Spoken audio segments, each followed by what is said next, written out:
got the answers. Please give it up for Mr. J. Snow.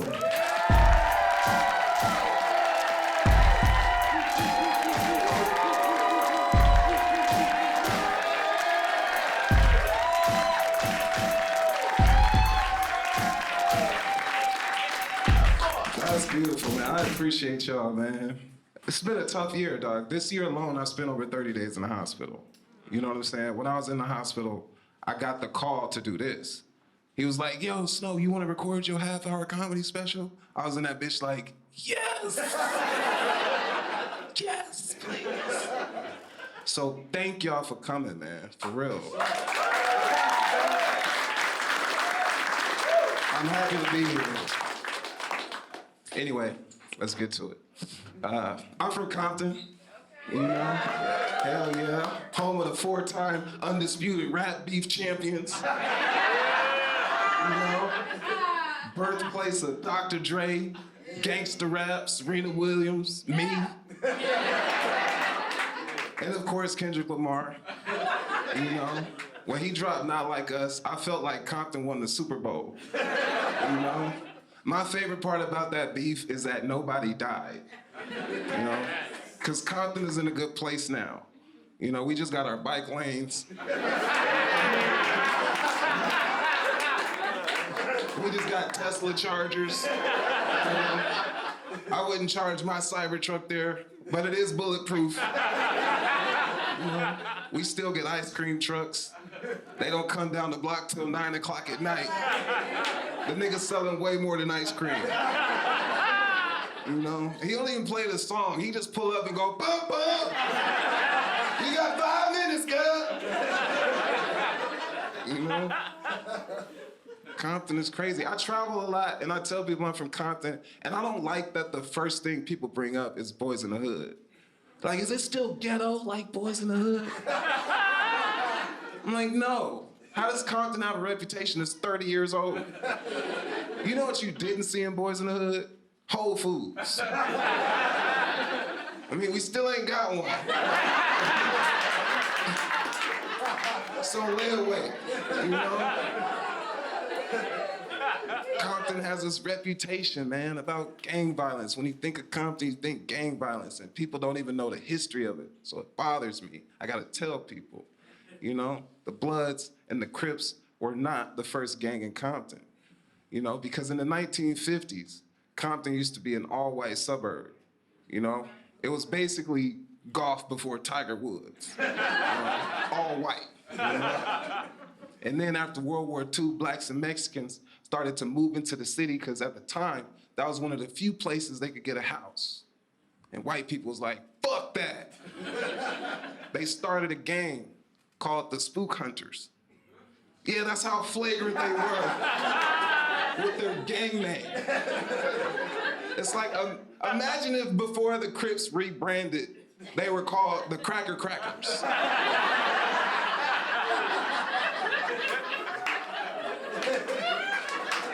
It's crazy, bro. This is true, you can look it up. They were called the Spook Hunters. And so the Bloods and Crips were established as a form of protection against them. They were like, hey, don't come over here with all that, right? The Bloods and the Crips were a response to the Spook Hunters like Android was a response to iPhone. You know? And then the Bloods and the Crips just got really good at gangbanging. Here's how good the Crips got at gangbanging. White women are Crip walking on TikTok right now.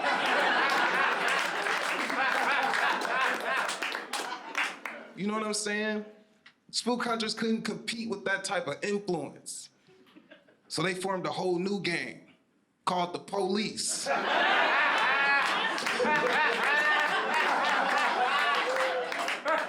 So what set you claim? LAPD? It's wild, boy. It's wild. I don't like that that's the history. That's why I want to rewrite it, you know? It's my dream to do stand-up, but it's also my dream to do movies. I want to be like John Singleton if he did stand-up, right? And I want my first movie to be called White Boys in the Hood.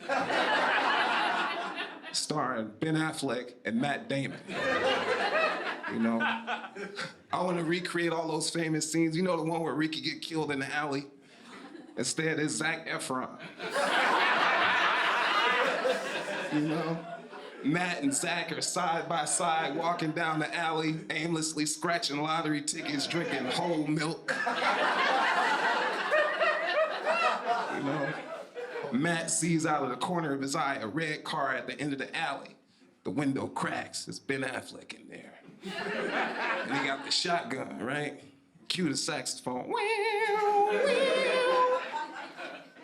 Matt turns to Zach. Zach doesn't see it coming, so he goes, Zachary! Boom. Zach goes down. Then out of nowhere, Jack Black pull up in the Subaru. Oh, good. This is gnarly. They scoop his body up, take him to his mom's house, dump him on the couch. She starts screaming hysterically, oh my God, what are you doing? What did you do? He just got a scholarship to play lacrosse.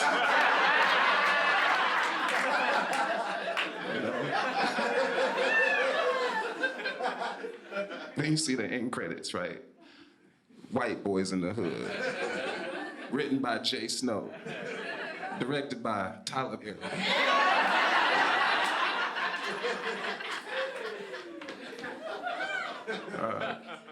Compton is predominantly Mexican now, like most places in America.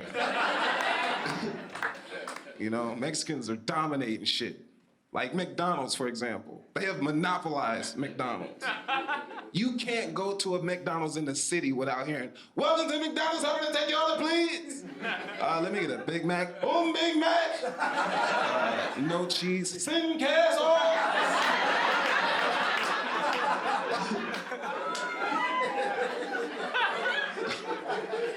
That's the best English you gonna get in there, dog. The cashier is the one who speaks the best English. Look, go to a McDonald's.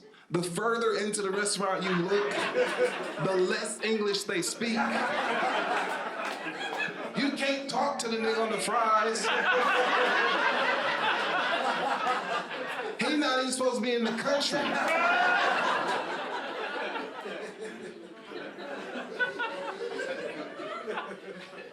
I can say this, because I'm half Mexican. I'm not, but let's pretend. You know? I did have a Mexican family though, right? Again, blacks and Mexicans in Compton, right? Here's how I met my Mexican brother. I was 5 years old. I just got my first bike. My Mexican brother's name is Debo, right? So, I know, right? It's his street name, and you'll see why in a second. I get my first bike, I ride it down to the end of the block where their house is. Debo is on the porch. Debo sees me, he goes, hey, give me your bike, punk. And I was like, no. And he was like, all right.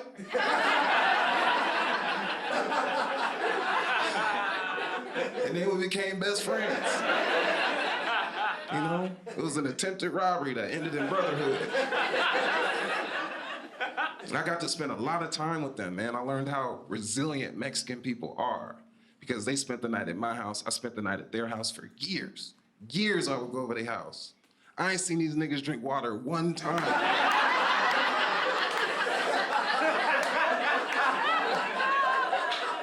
Coca-Cola every fucking day. You hear me? Shit was wild, bro. I spent a lot of time with them. I love my Mexican family. I learned everything but how to speak Spanish. Because it's hard, man. And people be like, all you gotta do is be around some Spanish speakers and you'll learn it over time. No. It's not true. Because Mexicans who speak Spanish treat Spanish the same way black people treat spades. You better learn that shit. Because I'm not about to teach you. If you don't know, just sit down.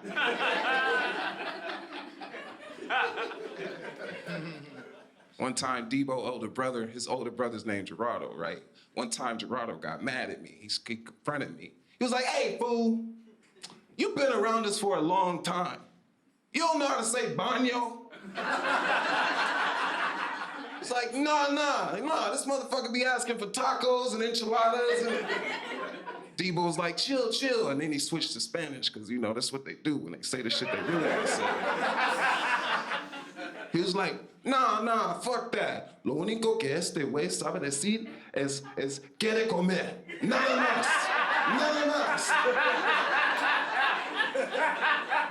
Which basically means, I know I had a burrito in the fridge. And I think this nigga took it. I'm paraphrasing, but I love my Mexican family, man. Nothing beats your God-given family, right? My immediate family was one of them ones, And I was the youngest of 4 boys, so by the time my mom had me, she was tired of niggas. Both of my brothers went to Compton High, and then they went to jail. So naturally, she didn't want me to go to Compton High. She drove me to a high school 30 minutes away from Compton in a white neighborhood. Now, what she didn't realize is a lot of people had the same idea.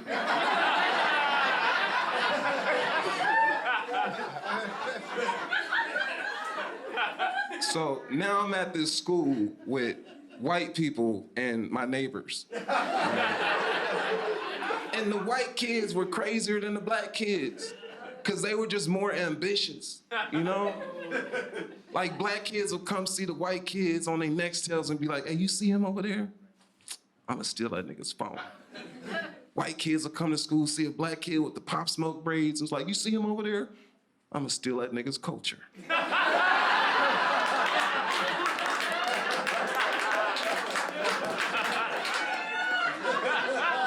If you didn't laugh at that, I get it. The truth is an acquired taste. They were overprotective of me, man. My brother was one of these people because he was a felon. He was in and out of prison. He stole cars. He sold drugs. So naturally, he didn't want me to sell drugs unless they was his.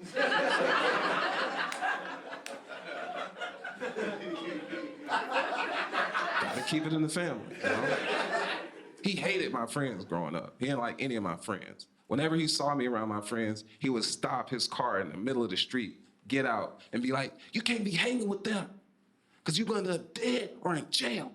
Dead or in jail. It was like his slogan, dead or in jail.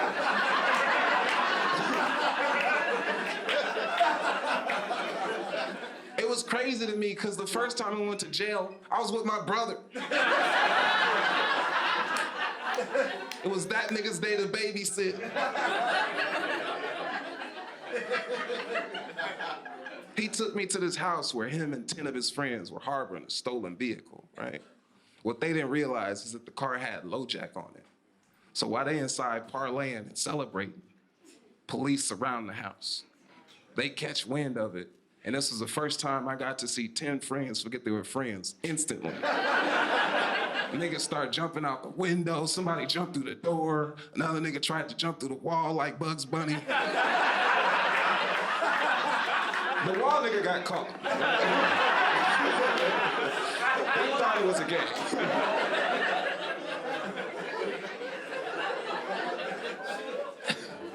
Me and my brother ended up in the backyard, right? We start hitting fences. I'm 5 years old, running from the cops with my brother. We hop over one fence, then another fence, then up the third fence. You heard this woman go, oh my God, what are you doing? And then you just heard, shut up, bitch. And then my brother popped me because I was too young to curse, right?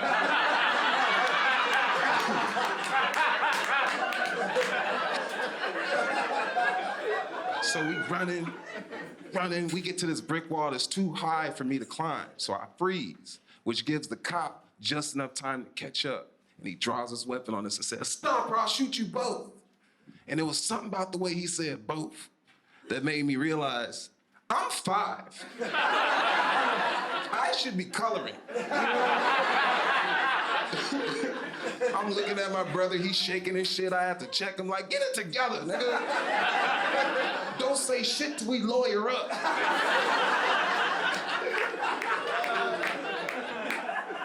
I had a few stripes at that point, I stole some Huffies with Debo.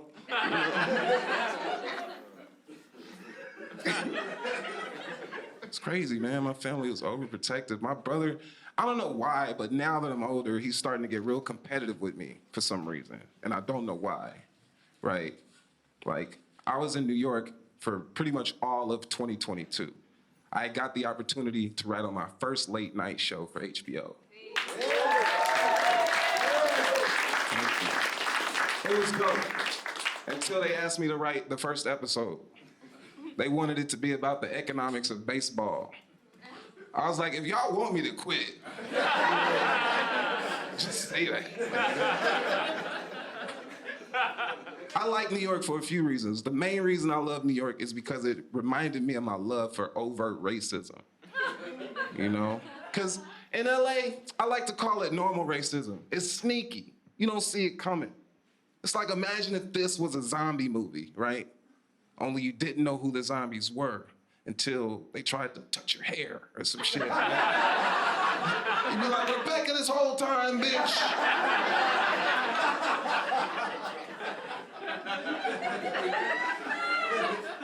In New York, it's overt. It's like morning breath. You get it instantly, right? It's all stairs in New York. So one day I ordered an Uber, and the Uber was 8 minutes away.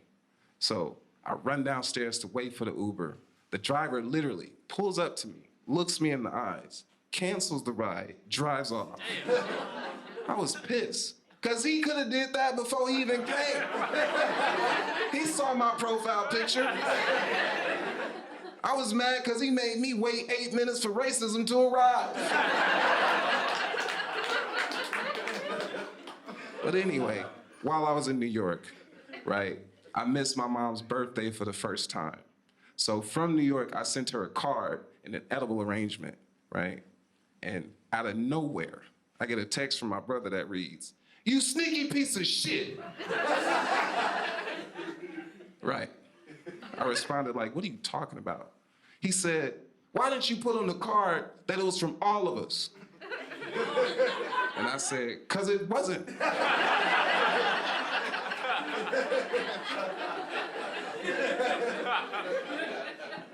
Then you see the 3 dots and then it disappeared, right? 30 minutes later, I get a text from my brother, and it's a picture of a cake that he bought my mom. It's a beautiful cake. Has photos of her from when she was younger, before she was married, after marriage, stuff I hadn't even seen. It was endearing, right? Only problem with this cake is my mom is a diabetic. Exactly. I text him back like, "How can you be so stupid? Are you really that competitive? You gonna buy our diabetic mother a cake?" My brother responded with, "Nah, fuck you, you lost."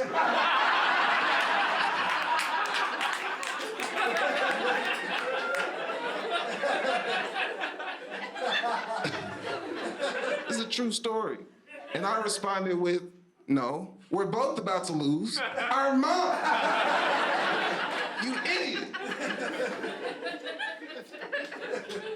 Super competitive, man. My brother has what I like to call hood logic. You know, sound logic that sounds stupid, right? My brother smokes weed. So before he smokes a blunt, he'll take his jacket off, smoke the whole blunt, put his jacket back on, and be like, "Can you smell it? Can you smell weed?" I'm like, "Yes, nigga." Just because you whispering don't mean you not loud.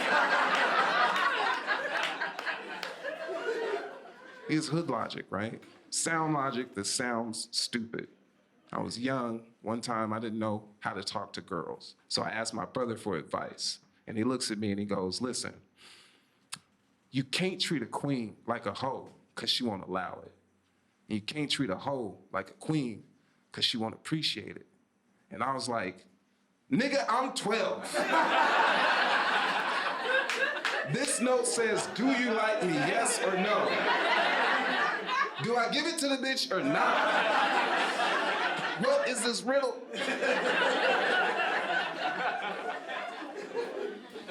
It's crazy, man.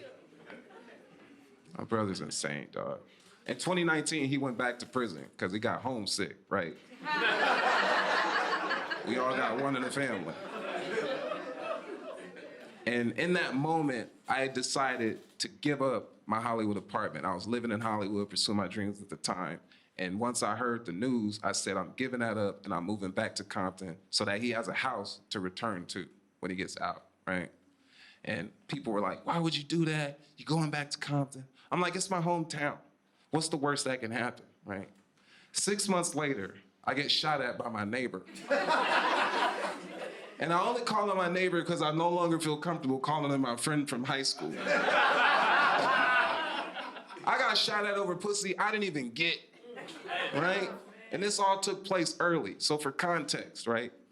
My friend, right, lived in the back house. I lived in the front house. Front house is a full house. The back house is about as big as this fucking stage, right? But he had 2 cars, which screamed financial responsibility. So one day he was at work, and at 6 a.m., this guy comes over and keys his second car while it's in the driveway.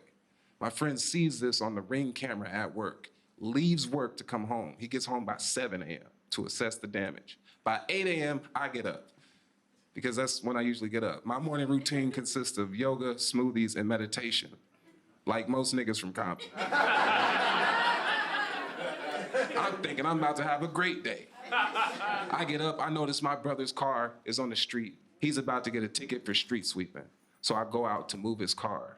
My friend sees on the Ring camera somebody by my brother's car, just grabs his gun, runs outside without even looking, shoots, bah, right? The bullet missed me and killed our friendship, right?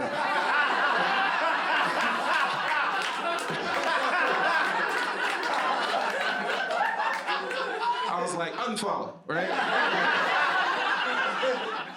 And then I confront him. I was in shock. I was like, how the fuck could you shoot at me? What is wrong with you? And he goes, my bad. Turns around, walks back into the house. And I was frustrated. I was furious. I was like, this ain't where this is about to end. So I get my gun, and I call another friend to bring his gun, because 2 guns is better than 1. We go to the back house. I knock on the door. Hey, bro, you gotta move. He immediately goes, you right.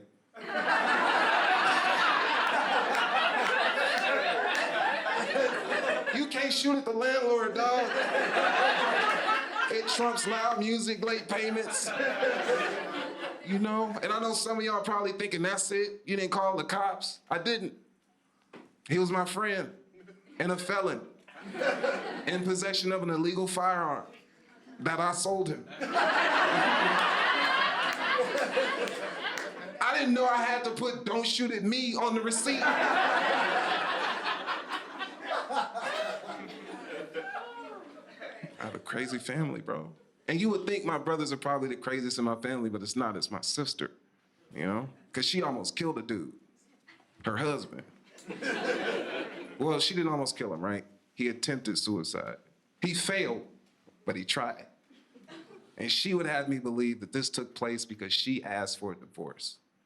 So he got all worked up and jumped off a 2-story building into a massive pile of medical bills.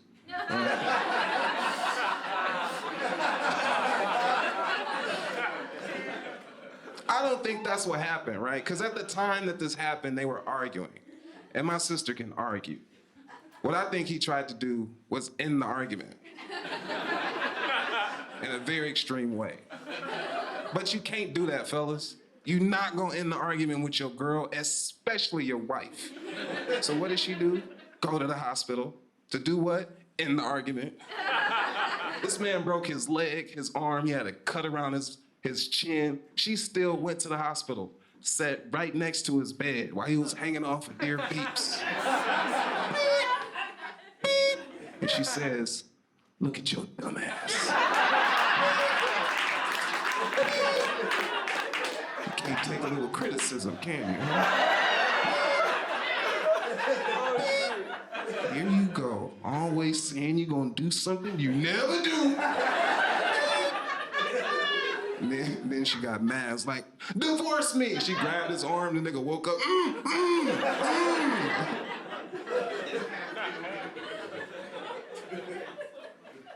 It's tough to have a family like that for me. Mainly because, like, I deal with a chronic illness, right? I spend a decent amount of time in the hospital. And usually these days when I do, people think it's COVID related. And I'm like, no, it's not COVID, it's sickle cell. I only support Black illnesses. We got a few now. We got sickle cell, diabetes, and ever since Jada, we got alopecia. She put her head in the game, you know? It's the truth, man. Sickle cell is tough. It basically mutates my red blood cells. Sickle cell mutates my red blood cells, right? It doesn't allow my red blood cells to get oxygen where it needs to go, right? Can't deliver it. It's like your red blood cells are Tom Brady throwing a touchdown pass. My red blood cells are pissed off UPS driver throwing your iPhone at the door. So it results in a bunch of stupid symptoms. Like, I'm anemic, which means I get cold very easily. That's why I'm wearing a sweater right now. You know how hard it is to be a man who gets cold easily? You know how hard it is to get bitches with goosebumps? Every time I go out on a date with a girl, my arms start breaking out. She look at me like, oh, are you catching feelings? And I'm like, no, bitch, I'm catching pneumonia. You know? It's a tough illness to have, dog. Every time I give a girl my coat, I'm risking my fucking life. And if I don't do it, I hear stuff like, chivalry is dead. Chivalry is dead. Fuck chivalry. I'm shivering. You hear me? It's a tough illness to have. Like, it's triggered by alcohol, so I shouldn't drink, but I do. Because how else am I supposed to get these hoes? Sickle cell slows down your cellular growth, so I look a lot younger than I actually am. A lot of y'all probably think I'm in my 20s. I'm 67 years old. I do old people shit now, you know? I started taking naps. I used to think sleeping during the day, pish posh. Right? Now I love naps. You ever try to take a nap, but the nap take you? You wake up, it's dark outside. You feel like you got kidnapped for 2 seconds. You're like, today's the day. It's a tough illness to have, man. It made me unrelatable in a way, right? Because I would hear things differently than my friends. When I was in high school, a doctor told me that by the time I'm 25, I'd have to have a gallbladder removed. By the time I'm 30, I'd have to have a hip replacement. Glory to God, none of that has happened, right? Thank you. Yeah, thank you. It just made it harder for me to relate to people. Kids at school would be like, Jay Snow, come on, let's play kickball. I'd be like, I can't. Why? I gotta save my hip, nigga. I got 10 years worth of good kicks left. You think I'm gonna waste them having fun? I got fucking to do. Trying to have kids, nigga. It's a tough illness to have, man. I get strange mail with sickle cell, you know? I got a letter in the mail from my doctor one time that said I'm at risk of having a non-functioning spleen. And I was pissed because I'm like, I just saw my doctor. He could have told me in person or text me or send me a letter, right? But it made me kind of sad, so I took a picture of it and I sent it to my mom. And she responded with, aha, no 10 kids for you. Love you, Mom. Exactly. I was just as confused, right? So I FaceTimed her, but I don't call it FaceTime because she never holds the phone right. So I chin-timed her, right? I chin-timed her and was like, why would you laugh at me after I just told you I had a non-functioning spleen? She said, spleen? I thought you said sperm. And look, I know this is kind of heavy, right? But understand something. I'm living my dream right now, you know? Yeah.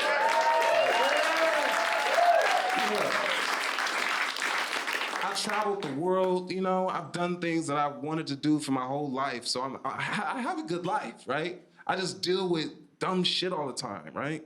Like one of the worst symptoms of sickle cell is the pain. And you know what, these days the FDA released this thing called curative therapies for sickle cell, right? And everybody's DMing it to me, texting it to me. Have you heard? There's a cure for sickle cell. And I'm like, no, it's not a cure. That's why they call it a curative therapy. So you can't sue them if the shit don't work, right? And they're not even telling you the worst part about these curative therapies. One of them is $2 million. The other one is $3 million. Sickle cell predominantly affects African American and Latino people in this country. What Black or Mexican family you know got $3 million just sitting around? And if they did, I wouldn't use it for this shit.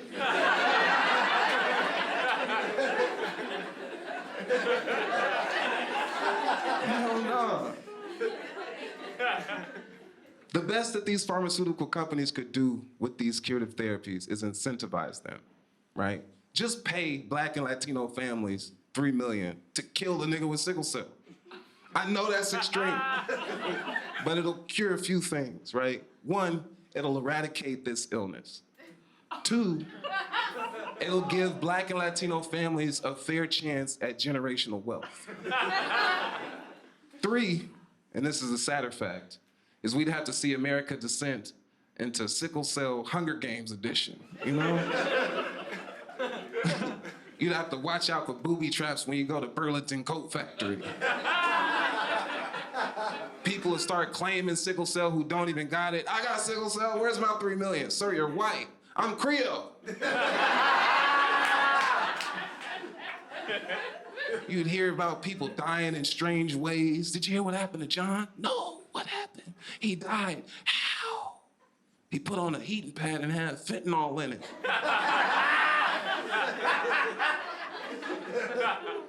It's a strange thing, man. Life is funny, dog.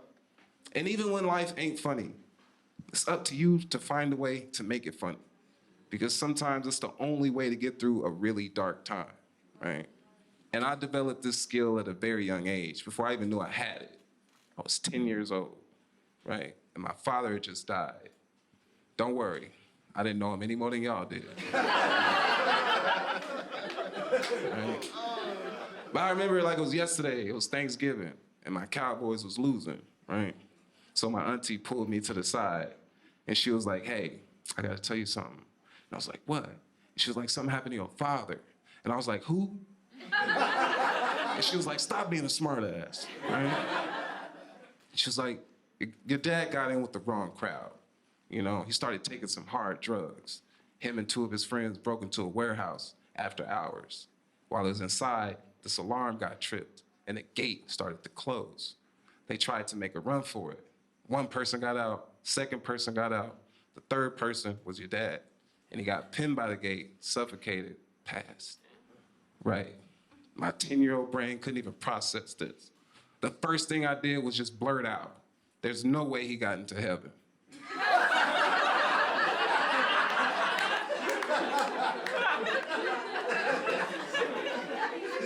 My auntie was like, why would you say that about your father? I was like, who? She was like, stop being a smart ass. Right? She was like, why would you say your father wouldn't get into heaven? And I was like, auntie, because if he can't get past the gates on earth,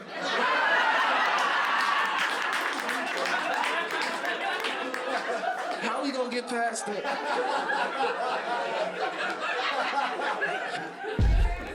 My name is Jay Snow, y'all. Thank you.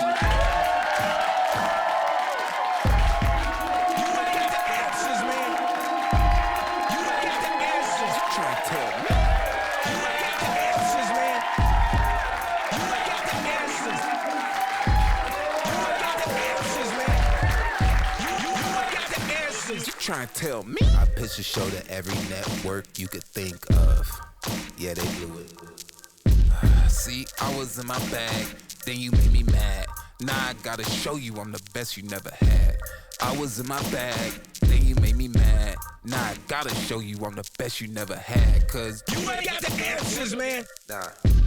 You ain't got the answers.